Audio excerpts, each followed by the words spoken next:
हमने आपको एक खबर बताई थी कि क्यों क्रिकेटर्स किसी भी प्रोटेस्ट का सपोर्ट या विरोध नहीं कर सकते। शायद वो खबर क्रिकेटर्स की बीवियों तक पहुंच गई है, तभी अपने हस्बैंड्स की ओर से उन्होंने मोर्चा संभाल लिया है। रोहित शर्मा की वाइफ रितिका अपने इंस्टाग्राम स्टोरी की वजह से चर्चा में है। स्टोरी में दिल्ली में चल रहे सीजेपी प्रोटेस्ट के दौरान एक 9 वर्षीय बच्चा रिपोर्टर से बातचीत करता दिखाई दे रहा है। वीडियो में एक महिला रिपोर्टर बच्चे से सवाल करती है कि अगर पुलिस लाठीचार्ज करे तो क्या होगा। इस पर बच्चा बिना झिझक जवाब देता है, आने दो, मारने दो, मैं देश के लिए आया हूँ। इसके बाद जब उससे पूछा जाता है कि इतनी कम उम्र में उसके भीतर इतनी देशभक्ति कैसे आई, तो वो कहता है कि वो भगत सिंह जैसा बनना चाहता है। कुछ लोगों का मानना है कि रितिका ने इस पोस्ट के जरिए सीजेपी प्रोटेस्ट के प्रति समर्थन जताया है। एंड नेक्स्ट, बुमराह की वाइफ संजना। सीजेपी प्रोटेस्ट के दौरान पुलिस ने लाठीचार्ज किया और आंसू गैस के गोले भी छोड़ने पड़े। इस दौरान 6 साल के बच्चे पर भी आंसू गैस के गोले छोड़े जाने की घटना सामने आई।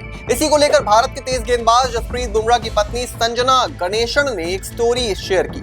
उसमें उन्होंने लिखा, अगर विरोध प्रदर्शन से दूर बैठे 6 साल के बच्चे के साथ ऐसा हो सकता है तो किसी के साथ भी हो सकता है।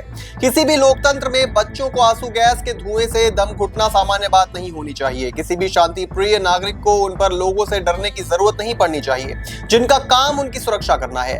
ये तो हुई सपोर्ट की बात, लेकिन सूर्य कुमार यादव की वाइफ ने सीजेपी प्रोटेस्ट का विरोध किया है।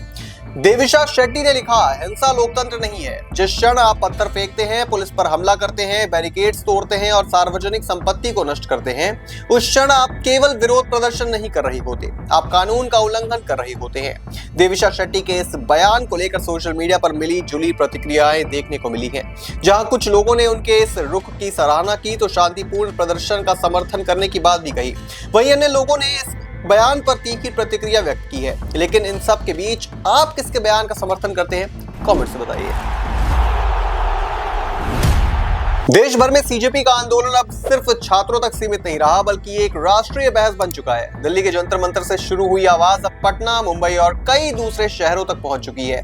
नीट पेपर लीक के खिलाफ हजारों छात्र सड़कों पर हैं और अब उनकी इस लड़ाई में सेलिब्रिटीज भी खुलकर सामने आ रही हैं और अपनी राय दे रही हैं। सलमान खान के बाद अब टीम इंडिया के पूर्व स्टार बल्लेबाज शिखर धवन ने भी इस मुद्दे पर अपनी चुप्पी तोड़ी है। धवन ने एक्स पर एक भावुक पोस्ट शेयर करते हुए छात्रों का हौसला बढ़ाया, लेकिन साथ ही उन्हें शांति और धैर्य बनाए रखने की भी सलाह दी। धवन ने लिखा, हमारे यूथ ही हमारे देश का फ्यूचर है। उनके सपनों को समझना बहुत जरूरी है, लेकिन मुश्किल समय में पेशेंस रखना और देश की इंस्टीट्यूशंस और गवर्नमेंट पर भरोसा बनाए रखना भी उतना ही जरूरी है। उन्होंने आगे कहा, मेरा मानना है कि हर चैलेंज का सलूशन धैर्य से निकलता है। भारत हमेशा आगे बढ़ा है और आगे भी बढ़ता रहेगा। इससे पहले सलमान खान भी छात्रों के समर्थन में अब सामने आए थे। उन्होंने कहा था कि एक शांतिपूर्ण प्रोटेस्ट ने बाद में हिंसक रूप ले लिया, जो दुखद है। सलमान ने घायल छात्रों और उनके परिवार के प्रति संवेदना जताते हुए कहा कि पेपर लीक जैसे गंभीर मुद्दे के खिलाफ देश के बच्चों का एकजुट होना उम्मीद की सबसे बड़ी किरण है। उन्होंने छात्रों की तारीफ करते हुए लिखा कि ये जनरेशन मेहनत, ईमानदारी और एजुकेशन के दम पर भारत का भविष्य बदलना चाहती है। सलमान ने कहा कि छात्रों ने शांतिपूर्ण तरीके से अपनी आवाज उठाकर ये साबित कर दिया कि बदलाव की सबसे बड़ी ताकत जागरूक यूथ ही होते हैं। लेकिन सवाल अब भी यही है कि क्या छात्रों की बात सरकार मानेगी या आंदोलन अभी भी और लंबा चलेगा।